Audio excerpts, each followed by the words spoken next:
this is quite an old property that was actually undergoing through en bloc, and I didn't know when the en bloc will happen. So for some homeowners, what they could do is to actually use this space as a dual key. What we did for the kitchen was to hack down the entire piece of wall, create this cove-like opening. Hey, hi Lawrence. Hello, hi. You have some beautiful house. Thank you so much. How long have you been staying here? A little over 3 years, I guess. Ooh, I see you have done a little bit of renovation. Yes, I did. Can you share to us more about it? Definitely. When we did this renovation, first we looked at what our family needs and we planned according to that. Next, we also looked at whether the things that we are doing will serve the needs of the future families should we put the unit in the market, which we ultimately did it. Very often, when home purchasers got their hands on their new home, they will be very excited to think about what they want to do for their home. Myself included, sometimes we get overly excited, we get ahead of ourselves, and we ended up chalking up huge amount of costs in our renovation.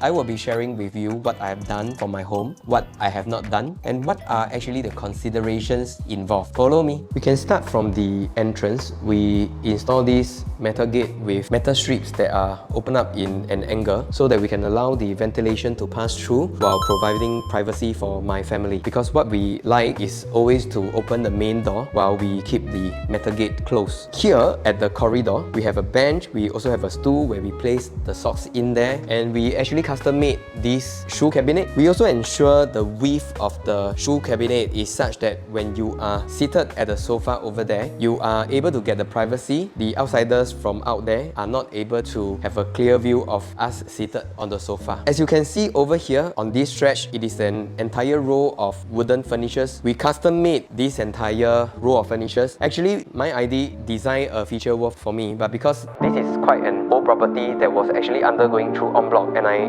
didn't know when the en bloc will happen. And I was thinking that for the same cost that I will be paying for that feature wall, if the en bloc were to happen, even though I would be paid well from the en bloc proceeds, I would lose the entire feature wall. So I thought that it was better for me to get movable one. So right now, I have already sold the property and these furnitures can now go with me. Then we also thought about how we want to structure the entire layout of the space. I like to have a big sofa because sometimes what we do, myself and my wife or my family will be seated here. We push back the entire backrest of this sofa so that we can just lie down, watch our TV. So that's actually what we enjoy doing as a family. We also installed the pelmet over there. The pelmet is installed so that you are able to hide the tracks of the curtains. If you want it to be blackout, you put it over, the light cannot pass through that tracks of the curtain. And because the ceiling height was quite decent, I never really measured before. I didn't want to put in false ceiling so that it will actually make the space look smaller or make the ceiling look lower. So what we did was actually to install track lights, and we purposely use a black tone so that the focus when somebody step into the house will be looking at either the black tone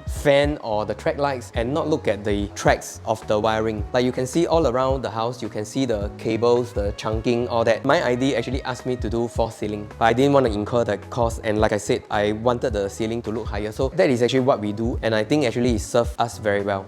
The other thing that I think as homeowners, we should also think about what kind of design you want to incorporate into the entire renovation of the house. So if you notice, we like this kind of wooden furnitures. So even get this rocking horse. So this is the entrance to my master room. Originally, I was thinking that I could also hack the wall over here to create the entrance for the master room. So the entrance is originally here, and I was thinking that I could also from this space carve out the fourth bedroom, because this is a 1636 square feet 3-bedder, and it's a very big 3-bedder, and I think that the fourth room would serve us very well. And this is probably the best spot because it has a window over here. I feel that if we were to do it in that way, it will actually mess up the entire configuration of the entire space. Because of all this configuration, we are able to put in quite a long table. I'm not sure this is 2 meters or 2.2, I can't remember already. What we did for the kitchen was to hack down the entire piece of wall, create this cove-like opening, and this part over here we created like a bar counter so that when guests come over, they could sit down here, have conversations with both sides of the people sitting at the dining area. And then below here, because this is actually the right angle space, we create the opening for storages, and the rest of the storages are open on the other side. Let's get into the kitchen now.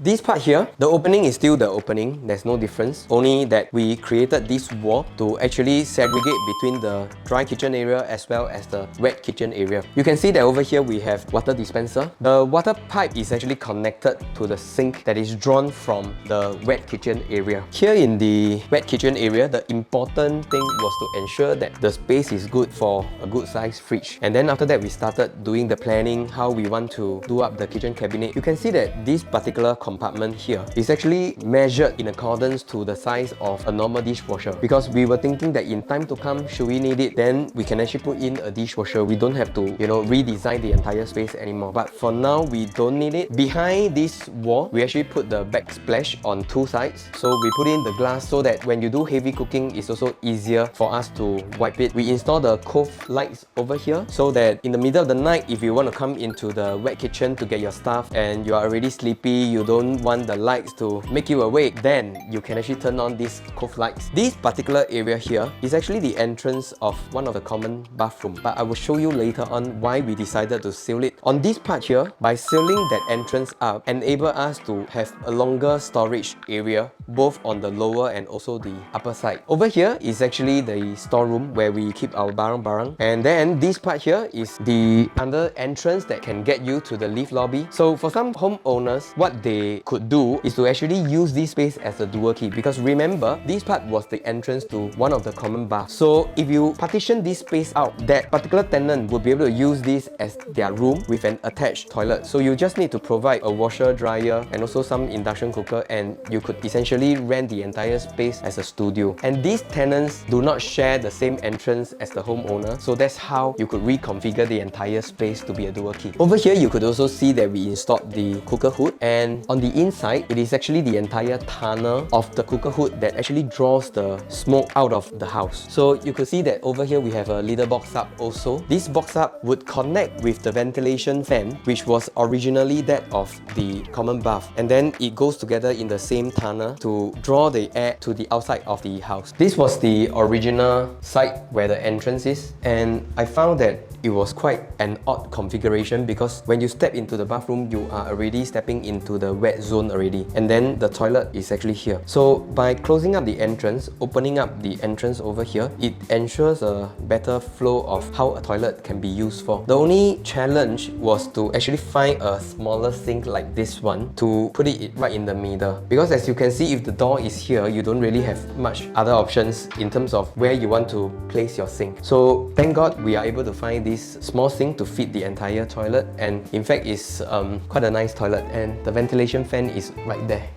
In this bathroom, what we did was to ensure that most part of the wall, we are able to install the mirror, and behind the mirrors are the storages. And again, below the mirrors are actually the cove light. If you notice, these tiles, we actually didn't change it. We just simply use epoxy style to spray over the existing tiles, and we get a different tone already. Of course, there's shower screen, we had to install them, and right at the corner over there, we put in the tiles so that, we can put our shampoos and washing stuff. Here at the master room, you could see the entire length of the wall we have already used up for our cabinets. But this is actually a very shallow cabinet, but we use it to keep the bags or the small items. And then on this side over here, we actually create the walk-in closet, but of course it will make the entire room a little bit smaller. And then over here, we have a little corner for me to do very light work, because when I get into this room, I don't really want to do work anymore. And this is our sleeping area. You can see that the space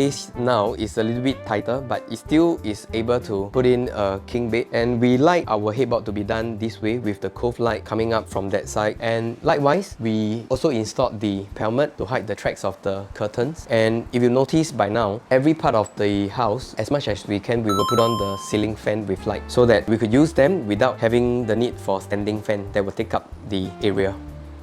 For the bathroom, we wanted to ensure that there is a his and hers sink, and we also have a toilet bowl with a bidet, and beside it a small little rack over here for us to put our clothes. And also you realize we had that little latch over there so that we are able to put our shampoo, our washing stuff over there. And at the upper part of the cabinets, it is the mirror, and below the sink are also storages. You also notice that below some of the corners or below the cabinets, below the mirrors, there are also cove lightings. So that that is something that we like, and also that will actually bring an extra ambience to the entire space. This is the study area. So we only cater this room as work and also reading and studies. So the first thing that we put in here was actually a hidden bed. This is a table, as you can see now, but we could actually unlock the hinge at the side here, and then we can open it up into a bed. So this size is that of a super single bed. So when we have guests over at our place, then we could use this bed. The unit already come with its own latch. What we did was this additional tall window, which we could actually double up as another workstation. Then as you can see from here, we put in the white light so that we don't have to buy any table lamp, and everything is very clean cut, neat. Over here you can see that we fabricated the cabinet. Right now we place all our barang-barangs, our stationeries, all my children books are in here. But if we want to start to think about using this space for a proper bedroom, then essentially we can use this as the wardrobe as well. That's how it is. We plan in a way that we also think about what would the future be like. If we want to carry on staying here and I want each of my child to have their own rooms, then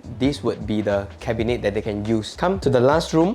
So over here, as you can see, is quite cramped. My children sleeps out of this bunk bed. We also have a single bed here. This is for the grandparents. We had a pull out as well for the helper. So currently they are all sleeping in here as they are young, but my kids are also growing up. So I think that there will come a time where they need their own space. So as you can see, this room faces nowhere. It's actually looking on the wall of the opposite side. There's not much of a view or daylight. So originally what we wanted was to hack this space, because this is actually the wall that actually connects to the other room. If we actually hack it over there, then potentially we can put those glass bricks that will actually draw the daylight from over there. But in the end we didn't do it. Also, cost was one of the consideration, and we didn't think that it will actually help too much as well. In this house we have another storeroom which is right over here. We have lots of things, you know. It doesn't mean that your house is bigger and then you have less things. The bigger it is, you have more things, so we have got to start clearing them as well. I hope you enjoyed what you have just seen. I also hope that this video would have given you a glimpse, an idea of what you could potentially do. By the time you are watching this footage, probably I'm no longer staying here, and as of now, the units transaction is at one of the highest for the size of the house. I think that is also hugely got to do with what we have done for the home. That is the reason why every time when I make advice to my home owners, I told them that as much as you like doing what you're gonna do for your family, think about whether what you're gonna do is able to benefit the next homeowner. And if you are able to capture that, then most likely